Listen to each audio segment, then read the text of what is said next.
Everyone, welcome back to this channel. In this tutorial, I will show you how to catch the common prawn in Heartopia. So this common prawn in this new event called Ophel's event, you must have this one to when you want to cook the new special food. The new special food in this event, wa like like for example this tomato seafood soup. Like this, you in here you need this common prawn. And to cut this common prawn, actually very easy. First, you just need to fish it at the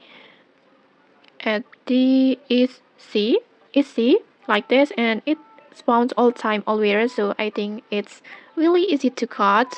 You can just go to east sea over here, this area, and then after that just do fishing on here. And in here you can also use fish attractor or mermaid perfume to make your fishing activity more easily to get this common prawn. And okay, that's it. If you found this helpful, don't forget to like, comment, and subscribe for more tutorials. Thanks for watching, and see you.